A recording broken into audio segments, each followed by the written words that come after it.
ത്രിയേക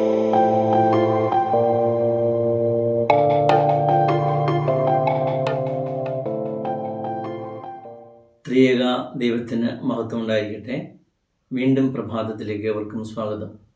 വിശുദ്ധ യോഹന്നാൻ എഴുതിയ സുവിശേഷം 15-ാം അധ്യായം അതിൻ്റെ 16-ാം വാക്യം, നിങ്ങൾ പോയി ഫലം കായ്ക്കേണ്ടതിനും നിങ്ങളുടെ ഫലം നിലനിൽക്കേണ്ടതിനും നിങ്ങളെ ആക്കി വെച്ചുമിരിക്കുന്നു. യേശുമ്പുരാൻ തൻ്റെ ശിഷ്യന്മാരോട് പറയുവാണ്, നിങ്ങളെ ഞാൻ നിയോഗിച്ചിരിക്കുന്നത് നിങ്ങളെപ്പോഴും ഫലം പുറപ്പെടുവിക്കുന്നവരായിരിക്കണം. നിങ്ങളിൽ നിന്ന് എപ്പോഴും ഫലം മറ്റുള്ളവർക്ക് ലഭിക്കണം.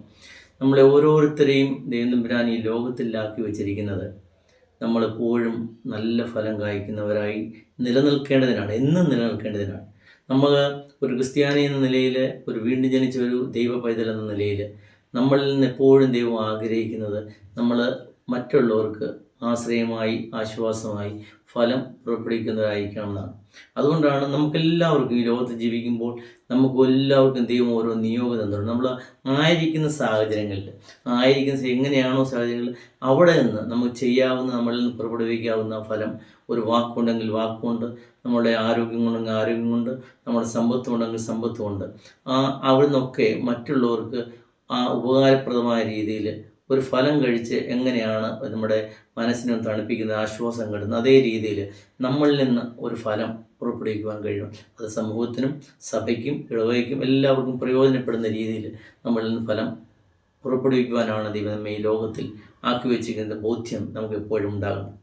ഇവിടെ യേശുമ്പുരാൻ നമ്മളെയൊക്കെ ഉപമിച്ചിരിക്കുന്നത് ഒരു വൃക്ഷത്തോടാണ്. ഒരു വൃക്ഷം എങ്ങനെയാണോ ഫലം കൊടുക്കേണ്ടത് അതുപോലെ ഫലം കൊടുക്കണമെന്നാണ്. നമുക്കറിയാം, ഈ ഒന്നാം സിംഹത്തിനക്കാരന് അവിടെ ആശ്ചര്യത്ത് വളരുന്ന ഒരു വൃക്ഷത്തെക്കുറിച്ച് പറയുന്നുണ്ട്. ആശ്ചര്യത്ത് നിൽക്കുന്ന വാടാത്ത വൃക്ഷത്തെക്കുറിച്ച് അവിടെ അവരെയാണ് ഭാഗ്യവാന്മാർ എന്നല്ല, നീതിമാന്മാർ എന്ന സംഘത്തിനക്കാരൻ വിശേഷിപ്പിക്കുന്നത്. അപ്പം നമുക്കറിയാം, ഈ ആശ്ചര്യം നട്ടതെന്നാണ് പറയുന്നത്. അത് തന്നെ വളർന്നു വന്നതല്ല, അവിടെ നട്ടതാണ്. ദൈവത്തിൻ്റെ പ്രകാരപ്രകാരം അവിടെ വന്നതാണ്. നമ്മളെ ഓരോരുത്തരെയും ഇവിടെ ഈ ലോകത്തിലാക്കിയിരിക്കുന്നത് ആ നട്ടതാണ്. അതായത് നമ്മുടെ ഇഷ്ടപ്രകാരം വന്നാൽ, ദൈവത്തിൻ്റെ പദ്ധതി പ്രകാരം നമ്മൾ ഈ ലോകത്തിലേക്ക് ഒരു നിയോഗപ്രകാരം വന്നത്. അപ്പോൾ ഈ വൃക്ഷം നോക്കണേ, അത് ആ നദിയിലേക്ക്, ആ ജലാംശത്തിലേക്ക്, ആ ആശ്ചര്യത്തിലേക്ക് ആ വേരുകളൊക്കെ ഇറങ്ങി അവിടുന്ന് ആ വെള്ളം വലിച്ചെടുക്കുന്നു, ഫലഭൂഷ്ടമായ വളം വലിച്ചെടുക്കുന്നു. എന്നിട്ട് ഈ വൃക്ഷത്തിന് കൊടുത്ത വൃക്ഷം നല്ലപോലെ ഹരിതാപമായി, പച്ചപ്പായി, അങ്ങനെയുള്ളൊരു വൃക്ഷത്തിൻ്റെ കീഴിൽ നമുക്ക് ഇരിക്കുമ്പോൾ എന്ത് ആശ്വാസമായിരിക്കും. നല്ല കാറ്റടിക്കാൻ, നല്ല കുളിർമയുള്ള കാറ്റ് വരും, തണൽ വരും. ഇങ്ങനെ പടർന്ന് പന്തലിച്ചിരിക്കുമ്പോൾ അവൻ്റെ പണ്ടൊക്കെ ഈ ഋഷിമാരൊക്കെ ഇങ്ങനെയുള്ള തണൽ മരത്തിൻ്റെ കീഴിലിരുന്ന തപസ്സൊക്കെ അനുഷ്ഠിച്ചിരുന്നത്. അപ്പം അങ്ങനെ ഇരിക്കും, നല്ല കുളിർമയാണ്, നമുക്ക് ആശ്വാസം വരും. നല്ല ഭാവനയുള്ള ആൾക്കാരൊക്കെ കവിതയൊക്കെ എഴുതുന്ന ഇങ്ങനെയുള്ള ഇവിടെ ഇരുന്നാണ്. അപ്പം ഒരു വൃക്ഷം എന്ന് പറയുമ്പം അത് മറ്റുള്ളവർക്ക് ആശ്രയമാകുന്നു, ആശ്വാസമാകുന്നു, ഒപ്പം ഇതെല്ലാം ഓരോ ഫലമായിട്ട് പുറപ്പെടുവിക്കുക. അപ്പോൾ അങ്ങനെയാണ് ഒരു മനുഷ്യൻ ആയിരിക്കേണ്ടത്. ഇതുപോലെ മറ്റുള്ളവർക്ക് തണലാകണം, ഒരു ആശ്രയമാകണം.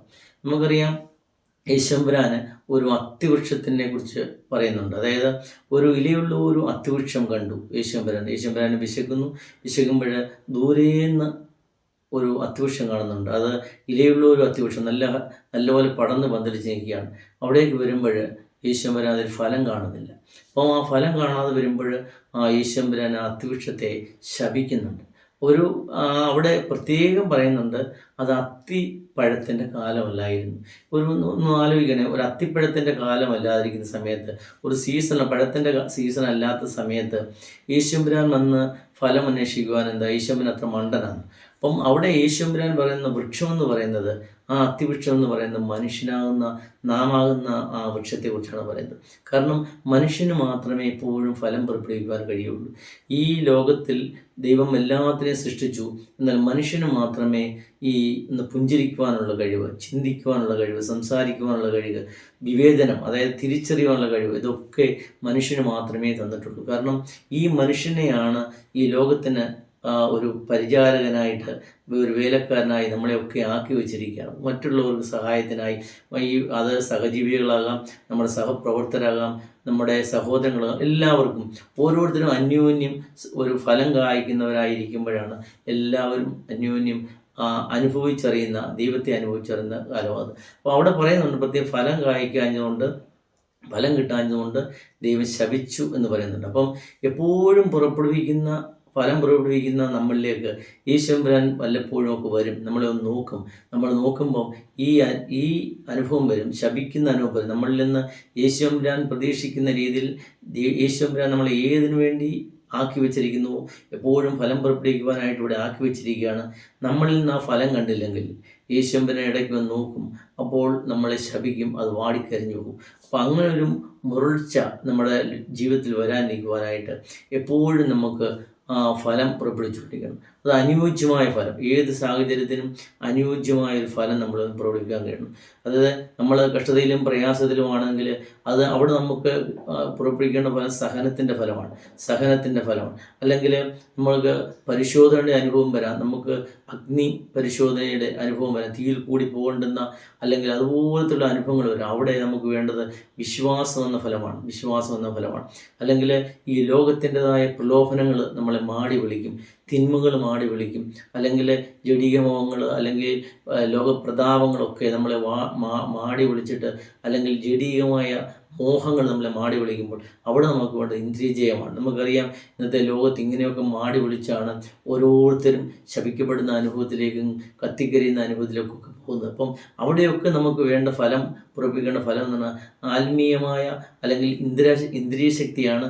ആ പ്രലോഭനങ്ങളെ അതിജീവിക്കുവാനുള്ള നമ്മുടെ എല്ലാത്തിനെയും അനുഭവിക്കുവാനുള്ള പ്രലോഭന ശക്തിയാണ് വേണ്ടത്, വിശ്വാസമാണ് വേണ്ടത്. അപ്പം അങ്ങനെ അതിനെയൊക്കെ അതിജീവിക്കുവാനുള്ള ആ പ്രലോഭത്തിന് ജീവിക്കുവാനുള്ള ഒരു ആത്മീയമായ ആ ഇന്ദ്രിയ ശക്തി നമുക്ക് ആവശ്യമാണ്, ആത്മസംയമനം ആവശ്യമാണ്. അപ്പം ഇതുപോലെ തന്നെ നമുക്ക് മറ്റുള്ളവരുടെ കഷ്ടപ്പാടും പ്രയാസങ്ങളും മറ്റുള്ളവരൊക്കെ ഭയങ്കര വിഷമം പ്രയാസിക്കുമ്പോൾ അവിടെ നമ്മളിൽ നിന്ന് പുറപ്പെടേണ്ട ഫലമെന്ന് പറയുന്നത് സഹാനുഭൂതിയുടെ ഫലമാണ്, കരുണയുടെ ഫലമാണ്, മനസ്സിലിവിൻ്റെ ഫലമാണ്, ചേർത്ത് നിർത്തുന്ന ഒരു ഫലമാണ് വേണ്ടത്. അപ്പം ഇങ്ങനെ ഓരോ സമയത്തിനും അനുയോജ്യമായി എപ്പോഴും ഫലം നൽകി, എപ്പോഴും നിങ്ങൾ ഫലം നിലനിൽക്കേണ്ടതിനാണ് പറയുന്നത്. അതൊരു സീസണല്ല, ഞങ്ങൾ ഇന്ന സമയത്ത് മാത്രമേ നമ്മൾ ചെയ്യൂ, സഹായിക്കൂ, മറ്റുള്ള സമയത്ത് സഹായിക്കത്തില്ല, രാത്രി പോകത്തില്ല, അതുമല്ല, എപ്പോഴും ഫലം കൊടുക്കുന്ന ഒരവസ്ഥയിലേക്ക് നമ്മളെ ആക്കി വെച്ചിരിക്കുകയാണ്. അതുകൊണ്ട് എപ്പോഴും ഫലം പുറപ്പെടുവിക്കുന്നവരായിട്ട് നിൽക്കണമെങ്കിൽ നമ്മൾ എന്താണ് ചെയ്യേണ്ടത്?